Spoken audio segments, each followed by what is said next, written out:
Feliz tarde, mis queridos socios de aprendizaje. Bienvenidos a Learning Talks. Bienvenidos a este espacio semanal que hemos diseñado para tu diversión y aprendizaje. Recuerden suscribirse a nuestro canal con mi nombre, Adrián Cotín, en YouTube. Y pueden seguirnos por nuestras redes en Facebook, Twitter, Instagram y LinkedIn. Ahí estamos y publicamos a diario en todas esas redes aprendizaje acelerado, aprendizaje organizacional, trabajo en equipo y cooperación, creatividad e innovación y también herramientas de negocio y marketing. Así que cubrimos un espectro como para que todo el mundo tenga su interés cubierto. Y el interés para mí el día de hoy es explícito. Totalmente explícito, porque hoy venimos a hablar del aprendizaje explícito. La semana pasada hablamos sobre el aprendizaje implícito y ustedes dirán, y entonces, ¿y qué es el aprendizaje explícito? Bueno, el aprendizaje explícito es el aprendizaje que no es implícito, y con eso terminamos la sesión. Dígame que no les quedó clarito esto del aprendizaje explícito. No, esto es que en serio, o sea, últimamente el cerebro se me está volando haciendo presentaciones así extraordinariamente breves, porque la gente dice, oye, ¿por qué dura tanto? Bueno, ahorita lo hacemos breve. El aprendizaje explícito es el aprendizaje que no es implícito. Muy bien, muy bien, muy bien. Pero como creo que algunos quedaron esperando conocer más sobre el aprendizaje explícito, entonces voy a preguntar a la audiencia a ver qué interpretan por eso del aprendizaje explícito. Comencemos. Empecemos por María Ángela Valecillos, allá en Tampa, Florida. A ver, María Ángela, cuéntanos. ¿Qué entiendes tú por eso de aprendizaje explícito? Bueno, es algo así como que está como muy palpable, muy manifiesto, es algo así como que está a la vista y es obvio para todos, pues, o los involucrados. Pudiese ser alguna denominación. Déjame jugar un poco con eso. Y si está a la vista, y si no está a la vista, no es explícito. Podría ser el implícito. No sé. A ver, No me quiero aventurar. te voy a hacer una pregunta adicional. ¿Y si está al oído? Bueno, sí, también. Por ¿Y todos si los está canales, al al sentido tacto, del tacto? algo, sí, ¿Y si claro. está al olfato? ¿Y si está al También, gusto? ¿Y si está también. a las gónadas? O sea, Por que todos los canales. por todos los medios multisensoriales. Muy bien, muy bien. Entonces, por ahí va la cosa. Qué bueno, gracias, María Ángela. A ver, ¿qué me dice Ivonne sobre el aprendizaje explícito? Bueno, de acuerdo con lo que he escuchado, porque iba a decir, estoy de acuerdo con María Ángela, eh, pero sí, ella está en lo cierto, no es algo como que es observable o que podemos palpar con todos nuestros sentidos, o sea, parece ser algo multisensorial y que pareciera que no es solamente para nosotros, sino que también es observable para los demás. Muy bien, gracias. Entonces, lo que otro observa, entonces, ¿es explícito para mí? No. Para el No otro. siempre. No estoy escuchando la respuesta. No, que no siempre digo, no sé, no estoy muy clara. A ver, Ernesto, tú ahí le respondiste una idea. A ver. Yo creo que lo que es explícito es hacia el otro. No entiendo lo que me estás queriendo decir. O sea, lo que hace que sea explícito es que la otra persona puede, a través de los diferentes canales sensoriales, determinar que hay algo que aprendió esa persona, esa otra persona, pero como es explícito es hacia afuera, es lo que proyecta hacia la otra persona como tal. Que a veces es desafiante esto de los conceptos, ¿verdad? Fíjense, lo que es explícito para una persona no es necesariamente explícito para otra. ¿Eso es lo que me quieres decir? No, yo lo veo explícito, o sea, ese aprendizaje que es explícito, fíjate que María Ángela dice es algo que está a la vista, ¿no? O a cualquier sentido, pero ¿a la vista de quién? Está a la vista de otra persona, ¿no? No a la vista del socio de aprendizaje como tal o de la persona sino que es un aprendizaje que se manifiesta hacia hacia otras Muy bien. personas. Así Sí, como yo veo te voy a aclarar para que no nos oscurezcamos. Si no está explícito, para mí no es conocimiento explícito que yo pueda declararlo. Si yo no puedo declarar el conocimiento explícito porque no lo puedo observar, vamos a decir, hablando de la observación con todos los sentidos, entonces no es explícito. Es otro conocimiento. O sea, que sería algo como tener conciencia de eso, o sea, de que yo soy consciente de que tengo ese conocimiento. Para mí existe de forma expresa. Yo, por ejemplo, te puedo preguntar, voy a aprovechar tu condición de ciudadana del país de Venezuela. Cuéntame, ¿cuáles son los estados de la República de Venezuela? Yo te voy a responder lo que aprendí. 20 estados, 2 territorios. Te quedaste en la geografía de Venezuela de hace 40 años atrás. O sea, exactamente. fíjate, No sé está ahora. todavía con lo de los 20 estados, 2 territorios y un distrito federal. Eso exacto. ya quedó totalmente obsoleto, pero no importa, no importa. Lo que importa es que tú tienes en tu memoria de forma explícita un conocimiento. Puede ser que el conocimiento no sea, vamos a decir, que no esté actualizado, pero para ti es explícito. Si yo te pregunto a ti, ¿cuál es la capital del estado Miranda? Vas a decirme que es Los Teques. Ajá, es correcto. Es la ciudad de Los Teques. ¿Ves? Fíjate que te vino a la memoria porque para ti es un conocimiento explícito. Lo que está en tu memoria es para ti un conocimiento explícito. Puede ser que de pronto hayan cambiado la capital del estado, no importa. Lo que importa es que para ti lo que tienes que hacer es comprobar el conocimiento explícito con una verificación, vamos a decir, de la data actualizada. Entonces, todo lo que nuestros bancos de memoria tienen registrado de forma expresa, o sea, que me es fácil recordar. Voy a darte un ejemplo. Ante, bajo, cabe, con, contra. Ante, bajo, cabe, preposiciones. ¿Qué son las preposiciones? Son las preposiciones, porque ¿qué es eso de las preposiciones? A ver, ¿qué es eso? ¿Qué son las preposiciones? ¿Cómo es eso de que son las preposiciones? Bueno, que eso fue lo que yo aprendí, que las preposiciones son esas. Ante, que ya ni me acuerdo, bajo. Fíjate interesante. Tú te acuerdas o sea, me suena que está diciendo las preposiciones y las está diciendo ¿cómo? Ese manito de Tili debe ser que es progresiva. Secuencial. Con contra de desde en entre hacia Ajá. hasta para por según sin sobre tras. Pero por cierto que hay nuevas preposiciones, tienen que meterse en el diccionario de la RAE para que se sepan las nuevas preposiciones, porque hay nuevas preposiciones, pero eso no es el tema. También. No es el tema de esta. Lo importante es que tu mente te trajo las preposiciones. ¿De qué manera te las trajo? Memoria. De memoria, sí, pero ¿cómo te las trajo? ¿En qué forma está puesta la información? El lenguaje. Como en verso. ¿Ves? A ti te suena a verso, pero la verdad es que está puesto en el lenguaje, en español.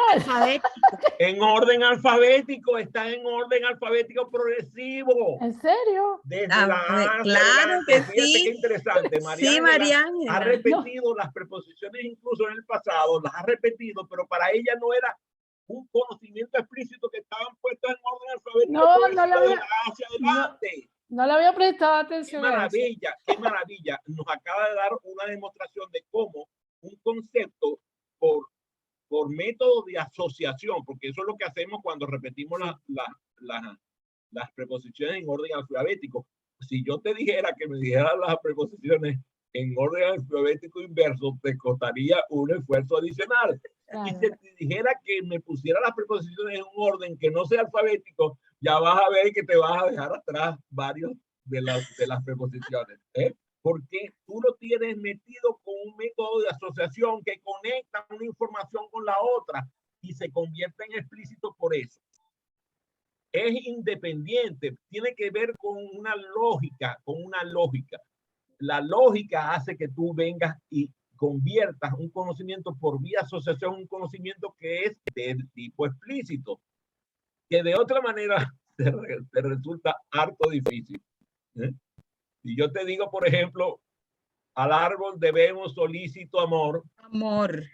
Ajá. Jamás olvidemos que sobra de Dios. Fíjate qué interesante. Si yo le digo eso a Tilly, Tilly dice, ¿qué están diciendo? Porque resulta que en Colombia el himno al árbol es otro. No cantan el himno al árbol que acabo de denunciar. Para ella no es conocimiento explícito lo que es para Ivonne, María Ángela y Ernesto. Sí, porque ellos lo aprendieron de niños en el colegio. ¡Qué maravilla! Ese conocimiento es independiente y nos permite a nosotros que a través de un vínculo mental mantengamos información en nuestra memoria, vamos a decir,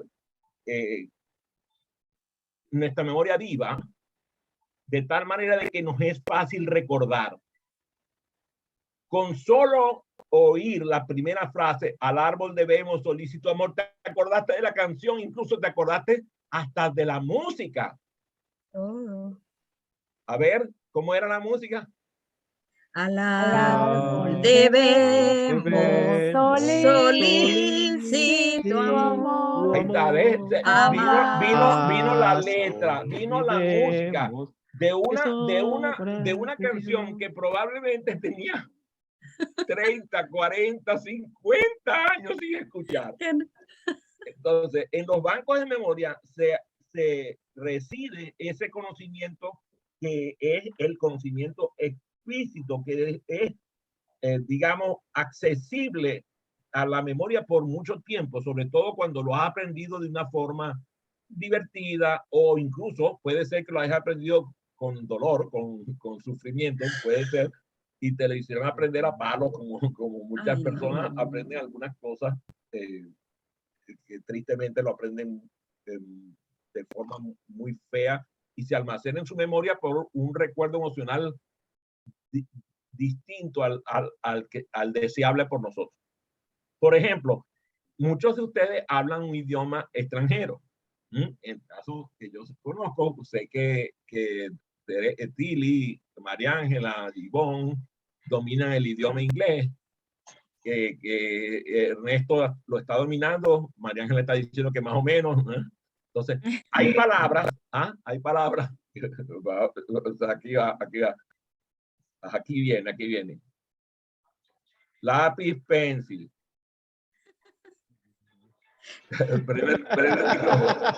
Pluma, pollito, chicken, gallina. Pollito, chicken, gallina. Gallina.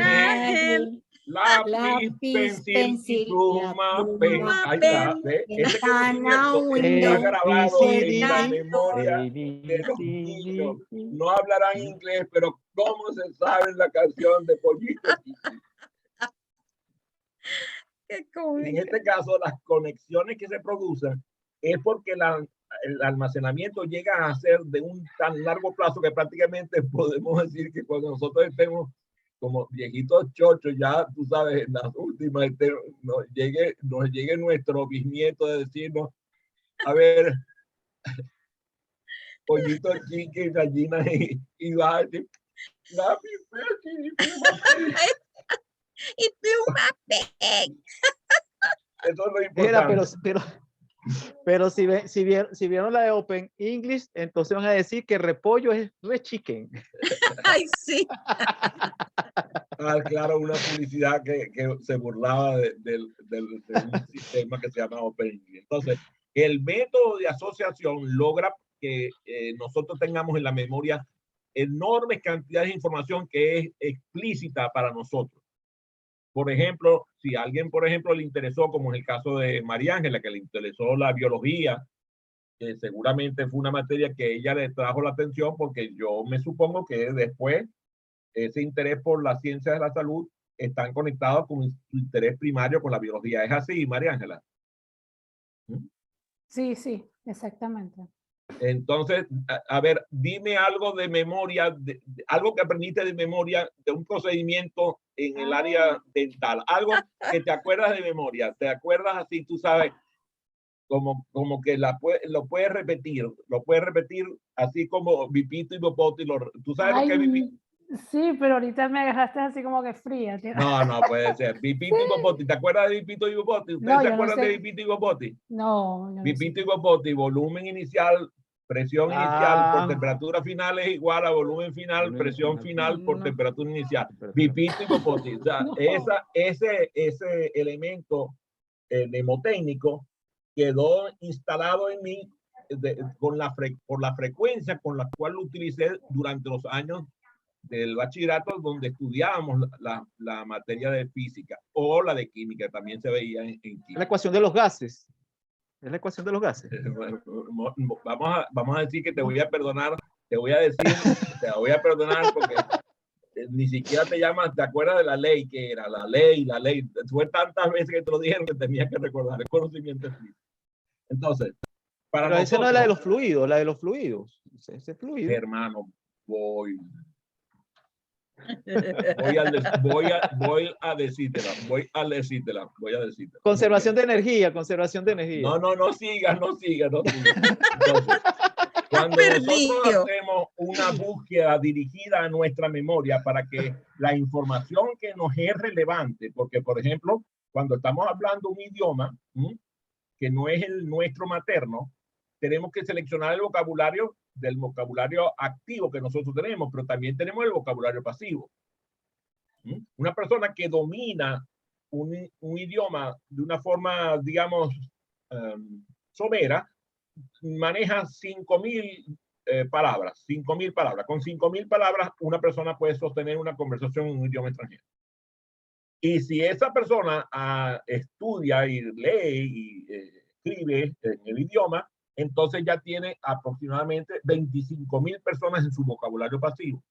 Con ese vocabulario, él o ella se puede defender perfectamente bien en el idioma que está dominando. Entonces, para nosotros, la información, por ejemplo, no es lo mismo la información relevante que tenemos nosotros del idioma inglés cuando estamos aquí en esta reunión, que estamos hablando en idioma español, que si yo de pronto empezara a dar la conferencia en inglés, y entonces ustedes tendrían que empezar a buscar. De hecho, ayer cuando estábamos Ivonne y yo en la sesión con Loni, usaron una palabra que me pareció interesantísima, la palabra Ritzier. La palabra Ritzier, ¿la conoce Tilly? Mira la cara que puso Tilly. La palabra Ritzier es interesantísima porque viene el nombre del Ritz, del Palacio Ritz, que luego se convirtió en un hotel de lujo. En el hotel Ritz. El hotel de lujo, el Ritz, que es un hotel de súper lujo aquí. Entonces llaman Ritzier algo que es así fancy, que es... yo no conocía la palabra, pero me pareció interesantísima. Y empezaron a nombrar palabras. Posh, por ejemplo, posh. Y yo dije, Dios mío, si yo he usado esa palabra, yo no sabía lo que significaba. Resulta que tiene que ver con la posición del camarote del barco. Porque cuando el camarote va para un sentido o va para el otro, le pega el sol. Entonces la gente pagaba más para quedarse en el lado del barco donde no pegaba el sol. No pegaba el sol. Entonces, eso eran los posh, los camarotes que están del lado que no pega el sol. Entonces, resulta que yo he usado la palabra posh, la tengo en mi vocabulario pasivo, pero no tenía la menor idea de qué era lo que significaba. O Es sea, mejor dicho, origen. sé el significado, lo que no sé de dónde viene. En este caso, ahora tengo un conocimiento explícito de la palabra Ujú. y la puedo usar con más propiedad. Entonces, a nosotros lo más probable es que en la escuela o cuando nuestros padres, cuando estaban educándonos en el hogar, nos iban suministrando información que se convierte en conocimiento explícito para nosotros sin darnos cuenta. O sea, si bien es cierto, hay ese conocimiento no lo podemos usar de inmediato porque lo tenemos disponible en la memoria, a lo mejor lo fuimos aprendiendo desde muy temprana edad, tanto en la casa como en la calle como en la escuela. La diferencia es que ese aprendizaje era intencional. O sea, nuestros educadores, ya sean nuestros padres, representantes, la gente que contribuyó en nuestra educación o los maestros, hicieron que ese aprendizaje fuera expreso. En este caso es aprendizaje explícito, precisamente por eso, porque es explícito porque es intencionado. No es aprendizaje implícito, que es aprendizaje no intencional. El aprendizaje, entonces, cuando nosotros trabajamos en aprender algo, entonces eso se considera un aprendizaje explícito. Si yo, por ejemplo, aquí están varias personas que están tomando programas como facilitadores virtuales, están aprendiendo sobre diseño instruccional y cosas por el estilo. Todo eso que están aprendiendo es conocimiento explícito, porque lo están buscando. Ahora, por ejemplo, ya conoce el grupo, por ejemplo, de Ernesto, Ivonne y María Ángela, conocen los modelos de diseño instruccional. Ahora para ellos es ese conocimiento explícito, mientras que para el caso de Tilly, conoce el modelo en utilización, lo ha visto usar. Si ella, por ejemplo, viene Ivonne y le muestra un modelo de diseño instruccional, ella puede decir, ah, eso lo usaron en un programa que yo tomé en el año de la pera. Para ella se va a convertir en explícito el momento en que Ivonne le comparta el modelo. Esa es la diferencia. Ivonne, para ella fue conocimiento explícito, para ti es conocimiento implícito porque ni cuenta se da. Si nosotros, por ejemplo, aprendimos las tablas de multiplicar de memoria, ¿quién aprendió la tabla de multiplicar de memoria? ¿Quién aprendió la tabla de multiplicar con los dedos? Sí, yo. ¿Sí? ¿Aprendiste la tabla de multiplicar, verdad? ¿Cómo era? No. No, es multiplicando con los dedos. ¿Cómo así? Vamos a ver. No, eso no lo voy a decir hoy porque me van a copiar. No. Ustedes busquen métodos para enseñar a multiplicar con los dedos, que de tal manera de que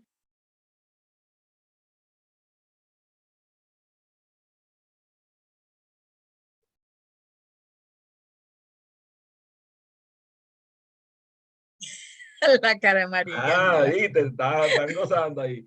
Porque tiene que aprender el método. Es un método mediante el flash de los dedos que te permite aprender a sacar las cuentas muy fácilmente, porque lo que vas haciendo es sumando dedos de tal manera de que va saliendo el resultado de la multiplicación con los propios dedos. Pero eso no lo vamos a convertir en conocimiento explícito ahorita porque le voy a quitar la posibilidad de facilitarlo en otro momento. Ok. Por ejemplo, si yo te dijera ahorita, Francisco, ¿cuántos años tienes en los Estados Unidos?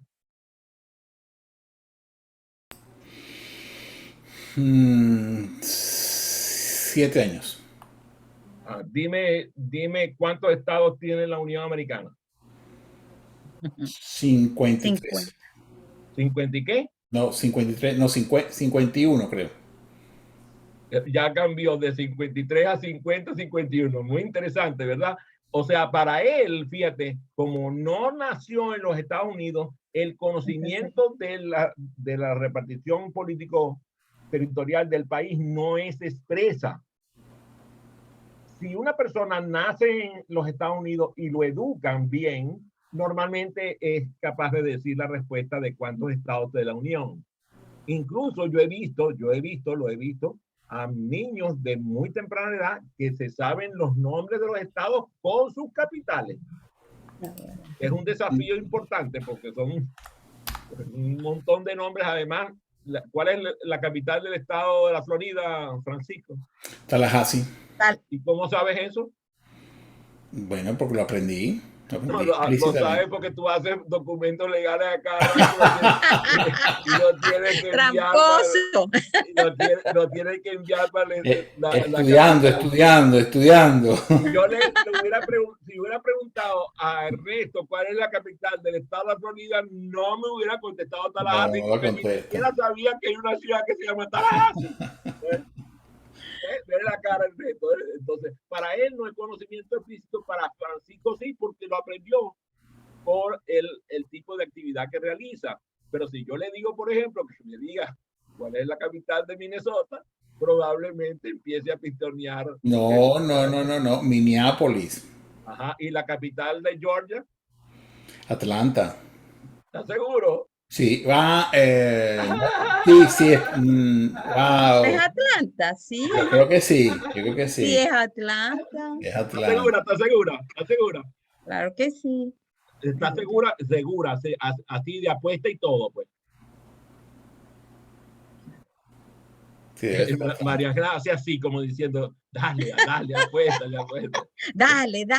Lo que quiere hacer es que tú pases apuro para que tengas que buscarlo. Lo que pasa es lo siguiente: el conocimiento explícito tiene que estar relacionado con la memoria. Y la memoria normalmente está relacionada con la educación. O que has tenido que, por interés, revisar la geografía, comenzar a estudiar el mapa del estado de la Unión y ver cuáles son las capitales de los diferentes estados, porque las capitales son muy raras, son ciudades que nosotros no vimos nombrar son comunes, muy consuetudinariamente. Entonces, esa memorización que algunos hacen en la escuela, sobre todo en la escuela primaria, se estudia aquí los estados y sus capitales, queda en la memoria de tal manera que sea accesible, pero que sea accesible por algún tiempo. En cambio, si tú has competido, por ejemplo, en una de esos fenómenos interesantes que hay aquí, que hacen competencias de memoria, así como el Spelling Bee, ¿ah? ¿Han visto las competencias de deletreo? Sí, total, súper extraordinaria, porque además tú quedas sorprendido de la capacidad que tienen esos niños de recordar palabras que tienen una complejidad enorme y recordar la forma de deletrearlo, y hacen unas competencias nacionales que son extraordinarias. Hasta películas han hecho respecto a este elemento. Para lo que esos niños es conocimiento explícito, para otros no lo es. Y es muy fácil ver que tú estás escribiendo. A mí me pasa muchas veces, estoy escribiendo en idioma inglés y hago un error porque no estoy acostumbrado al deletreo. Me aprendí la palabra, pero no aprendí la forma de escribirla de forma habitual. Entonces, cuando nosotros empezamos a utilizar los conceptos, ahí empieza, ¿no? Cuando tú empiezas a utilizar los conceptos, por ejemplo, empiezas a buscar las raíces latinas, griegas, sajonas en el idioma inglés, las palabras te empiezan a aparecer nada más por el hecho de conocer las raíces etimológicas. Empiezas a buscar las raíces y las palabras aparecen frente a ti. Ayer pasó con la palabra trabajo. Sí. Hicieron un ejercicio, preguntaron por la palabra trabajo y entonces surgió que la palabra trabajo viene de una palabra de latín vulgar y de allí sale la palabra trabajo en portugués, trabajo en francés, viene de la misma raíz, mientras que en el idioma inglés, en el idioma alemán, la raíz es totalmente diferente. Por eso cuando se habla de trabajo, en inglés se dice work, en alemán se dice Werk. O sea, cambia totalmente porque la raíz de la palabra es totalmente diferente. Entonces, por eso es que Mauro Rodríguez Estrada dice que el que entiende bien las palabras entiende bien las cosas. Cuando tú estudias de forma disciplinada 5.000 raíces, 5.000 raíces etimológicas, prácticamente los idiomas se te abren en la mente de una forma extraordinaria, así como si tuvieras una pantalla de CinemaScope. ¿Por qué? Porque como conoces la raíz de la palabra, lo único que tienes que empezar a relacionar. Ah, mira, aquí está la palabra estenógrafo, estenógrafo, y empiezas a buscar. Ah, ¿de dónde viene? Ah, la raíz. Grafo, grafo, grafo, me suena, gráfica, me suena, esteno, esteno. Entonces empiezas a desglosar la palabra por sus raíces etimológicas, empieza a tener sentido. Pero ese conocimiento explícito, yo se lo recomiendo que hagan eso, búsquense una manera de estudiar las raíces etimológicas, porque van a darse cuenta que los idiomas se le van a hacer muchísimo más fácil. No solamente el idioma inglés, te va a aparecer el francés, el portugués, el italiano, todos los idiomas romances le van a parecer mucho más sencillos. Incluso el alemán, que es un idioma que es un poco complicado de aprender, cuando tú dominas el latín, sobre todo, y el alemán se te hace muchísimo más fácil de aprender. Entonces, ese conocimiento básico de las raíces etimológicas, al convertirlo en conocimiento explícito, hace explícito otro conocimiento. Entonces, ahí está la concatenación de lo que vamos aprendiendo. Si nosotros, por ejemplo, empezamos a escuchar palabras en otros idiomas, a ver, vamos a ver, palabras en otro idioma, vamos a ver, palabras en estos idiomas. Si yo digo, por ejemplo, la palabra espagueti, espagueti, ¿a qué le suena espagueti? Italiano. Ah, bueno, te suena italiano, pero ¿a qué te A una suena comida, espagueti? a una comida. ¿Por qué? ¿Por qué te suena espagueti a comida? Porque aquí en Venezuela se le dice Es a la correcto, pasta se le porque dice es lo que espagueti. comemos, pero no conoces la raíz de la palabra espagueti para No. saber por qué lo llaman espagueti, ¿verdad? No. Entonces, si tú empiezas a investigar, ok, ahora voy a agarrar las palabras del italiano que significan nombres de comida y voy a buscar sus raíces etimológicas y vas a ver que de pronto dices, no puedo creer, espirómetro, se parece a espagueti. Déjame buscar, ¿por qué se parece? Empiezas a buscar y empieza a aparecer frente a ti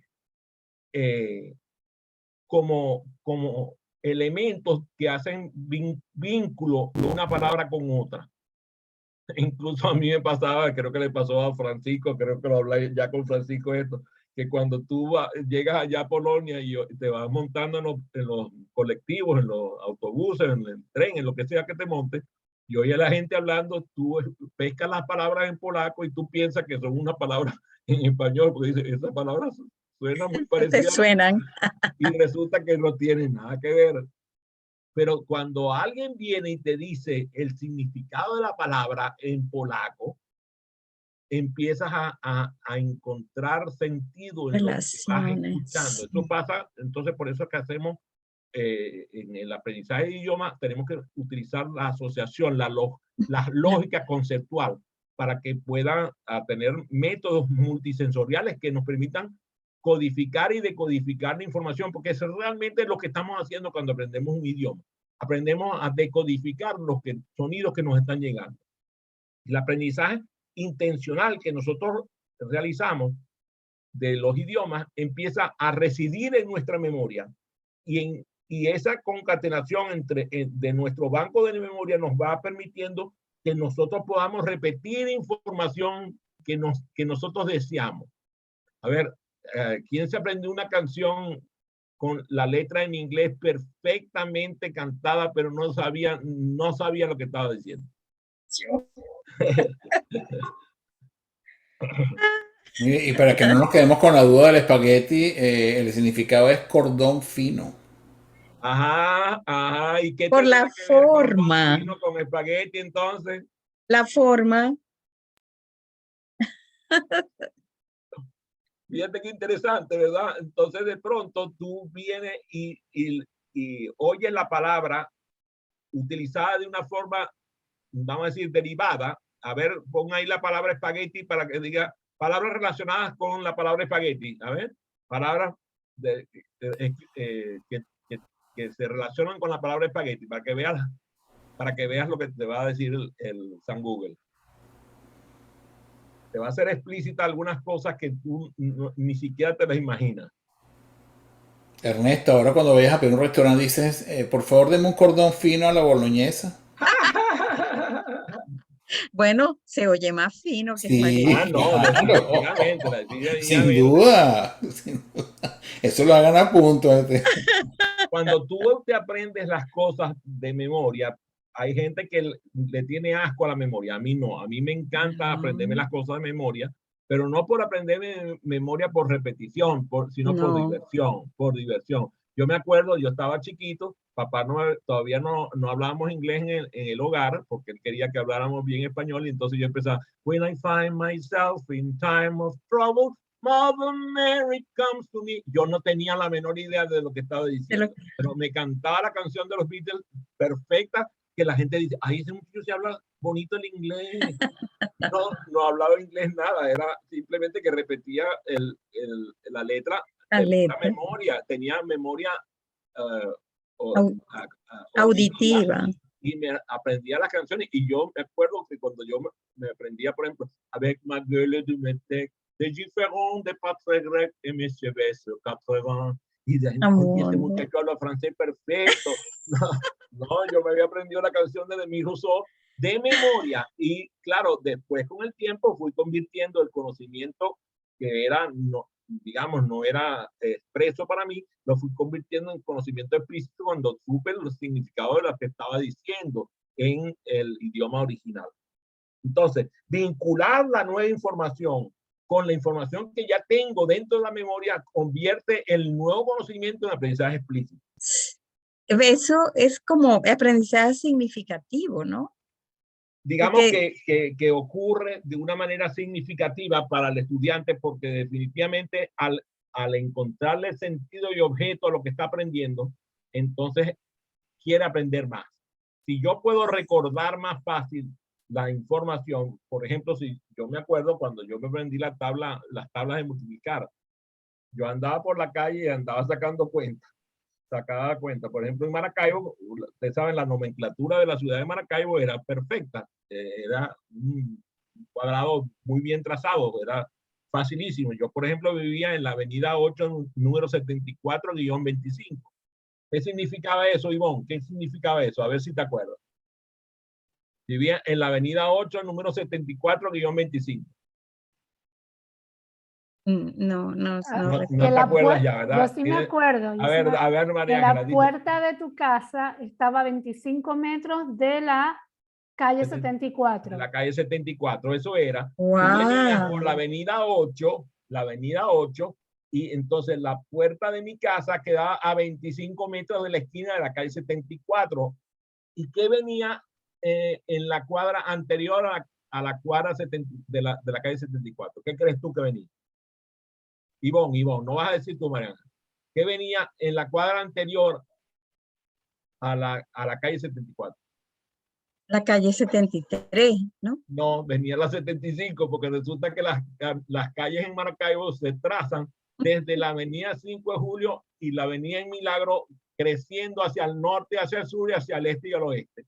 Entonces, la calle que primero aparecía era la 75 y después la 76, que se llamaba Marbés, y la anterior que se llamaba 5 de Julio, la anterior se llamaba Doctor Portillo, Doctor Quintero.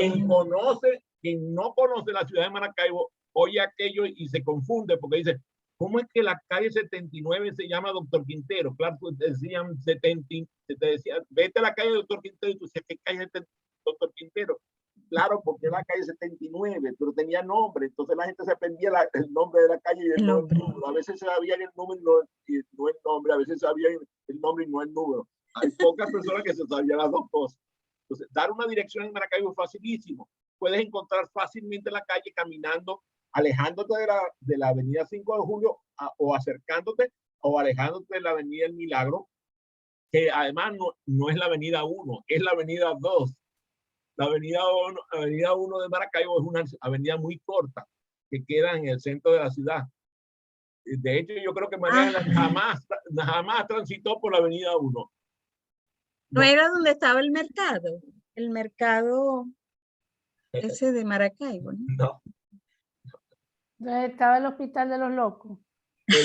no, el hospital no, no, chica, No. el hospital central Urquinaona quedaba en la Avenida del Milagro y de allí En la Avenida salía, del cuando Milagro. tú cruzabas, cuando tú ibas hacia el lago de Maracaibo, llegaba a la Avenida 1. Lo que pasa es que la mayoría de la gente que vive en Maracaibo no conoce la ciudad como la conozco yo. Yo llegué a acordarme de los nombres de todas las plazas que tenía la ciudad y había un juego que hacíamos para ver quién era el que se sabía los nombres de las plazas y yo, bueno, tenía memoria episódica y memoria desarrollada. Entonces, ¿por qué? Porque para mí era explícito todo eso.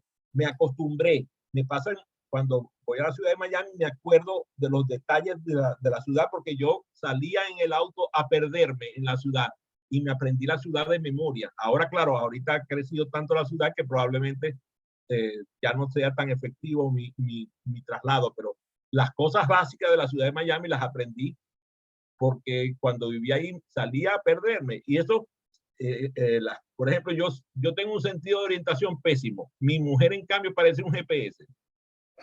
Ella no necesita mapas, no necesita nada. Ella se sabe las cosas de memoria. Yo no, yo necesito saber un punto de referencia, porque si no, me voy, siempre me pierdo aquí en la ciudad, me monto en el sentido contrario del metro. Es una cosa muy divertida, porque me pierdo, porque no tengo sentido de orientación. Entonces, el conocimiento puede presentarse de muchas formas. Por ejemplo, fáctico. Aquí, por ejemplo, Ivonne es una mujer fáctica. Lo peor que tú puedes decirle a Ivonne es que te relate algo que ocurrió. Porque ella empieza a darte datos fácticos, porque tiene una memoria fáctica descomunal y se acuerda de todos los hechos. El marido de ella debe pasar las de Caín cuando le canta la letanía porque se sabe todos los hechos, ¿no? Es verdad. Al punto, Ivonne, al punto. No me des tanto detalle. Sí, a veces pasa eso. Las personas que tenemos la capacidad de relatar episodios, ¿verdad?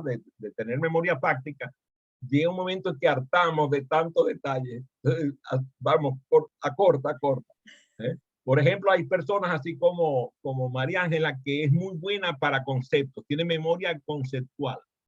Es muy raro que ella se olvide de un concepto fundamental. Más bien a mí me pareció extraño ahorita que no reaccionó con el elemento que yo le puse de su carrera de odontóloga, porque seguramente uno de esos procedimientos lo debe recordar de memoria. En el caso de Tilly, por ejemplo, ella es impresionante la capacidad que tiene de memoria procedimental. Ella es muy buena para seguir un procedimiento. Por eso quizás triunfó en el mundo bancario de forma importante, porque los procedimientos prácticamente ella, el manual de normas y procedimientos se lo tenía instalado en el disco duro de ella. En el caso de algunos de ustedes tienen lo que llaman memoria metacognitiva, o sea, memoria de convertir el conocimiento en proceso de forma habitual, o sea, agarrarlo aprendido y poniéndolo en práctica. Pasa con Francisco, por ejemplo, pasa mucho con Francisco, pasa con Ernesto también, que agarran el conocimiento y lo pueden poner en práctica rápidamente. Eso se llama memoria o conocimiento metacognitivo.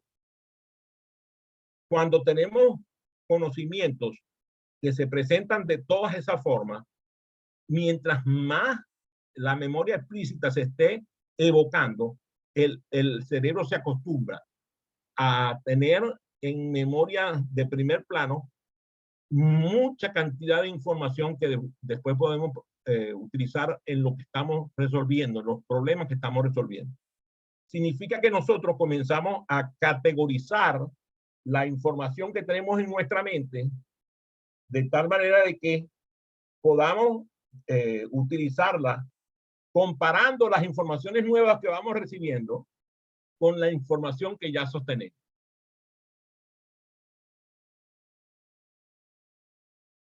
¿Qué ventajas le ven a eso? A ver, ¿qué ventajas le ven a eso?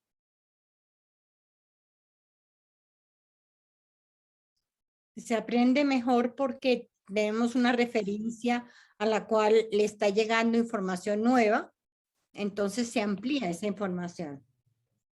Muchas gracias, Tilly. A ver, ¿qué más? como que tomamos, como dice Tilly,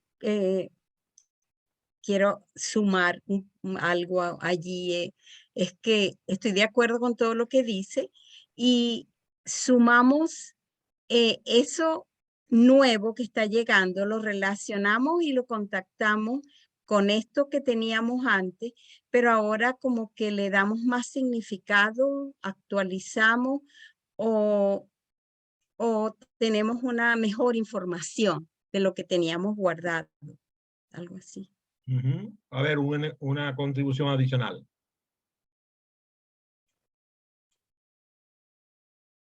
María Ángela, Francisco, Ernesto, alguien, un ser humano. El campo. Yo te confieso que yo me perdí un momento en lo que estabas diciendo. Me fui, me escapé, me fumé. A ver, Francisco. No, yo le cedo la palabra a Ernesto porque me sucedió lo mismo que María Ángela. Eso pasa me cuando distraje.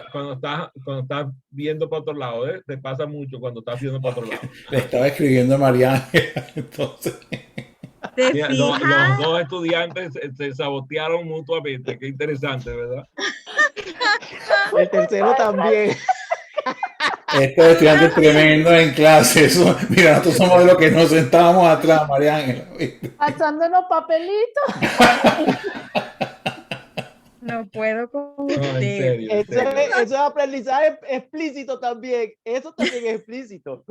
Ah, pasa a ser papelito. Cuando nosotros adquirimos un nuevo conocimiento y existe un conocimiento anterior el cual tener base, así el conocimiento anterior tenga problemas, es más fácil que cuando no hay conocimiento. Ujú. Esa es la base del constructivismo. A veces nosotros podemos, yo lo he usado a veces la metáfora de la basura.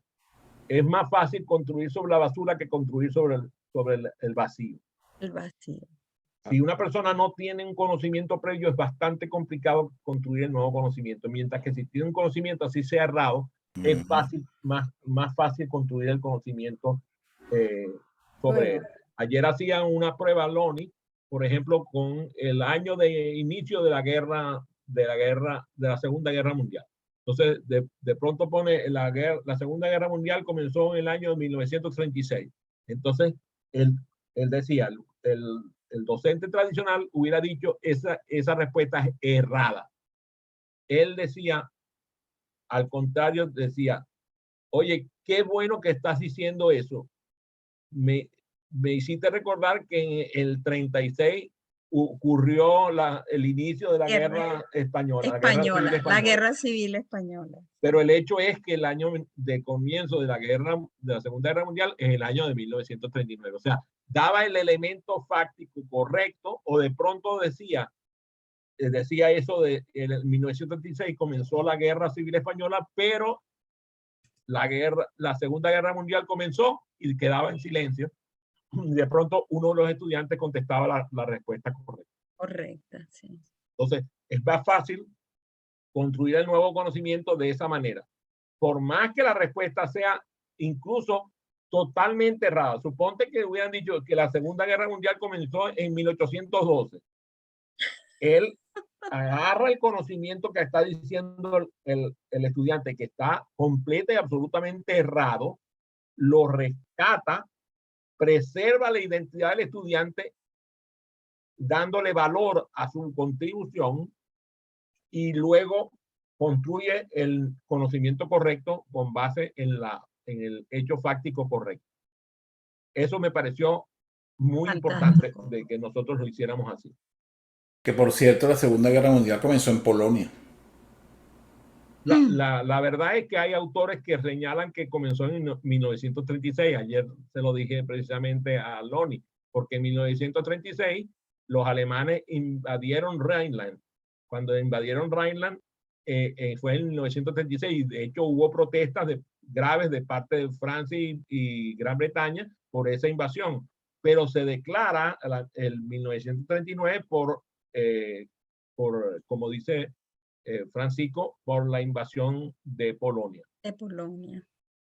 Hay autores que opinan distinto, pero no importa. Lo que importa ahorita es mostrar cómo cómo Lonnie hablaba sobre esa manera de construir el conocimiento correcto sin descalificar el conocimiento anterior. Por ejemplo, a mí me pasa mucho, hay un familiar mío que cuando escribe por el WhatsApp, yo quisiera tener un corrector que agarrar lo que escribe para editarlo y ponerlo de una forma correcta, porque de verdad es un escándalo la manera de su ortografía. La ortografía es pésima. Y claro, a veces tú te puedes tomar el atrevimiento, si tienes la confianza de decirle la palabra correctamente escrita, pero muchas personas se molestan cuando tú les corriges, y sobre todo con un medio como el WhatsApp. Si es un grupo, todavía peor. Entonces, ahora, ¿qué es lo que hago yo? Por ejemplo, que utilizo mis redes sociales para compartir información tanto del idioma español como del idioma inglés, para que la gente aprenda la ortografía de las palabras y la interpretación de los fenómenos lingüísticos que ocurren con la ortografía, porque muchas veces la ortografía no es lógica según nuestra manera de verla.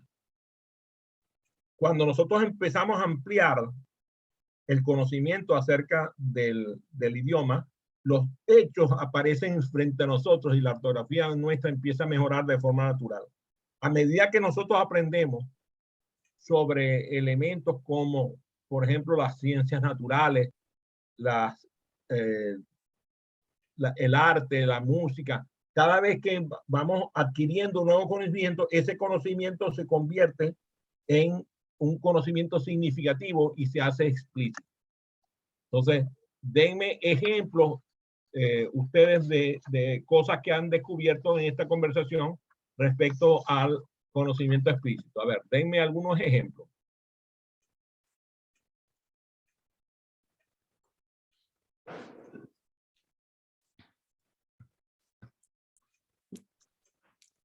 Considero que lo que uno aprendió y aprendió bien no se olvida, pero puede ser modificado con la actualización. Lo que pasó pues con los departamentos, sí, yo me sabía los límites del distrito especial de memoria, pero son distintos. Entonces, ¿qué tengo que hacer o qué he hecho?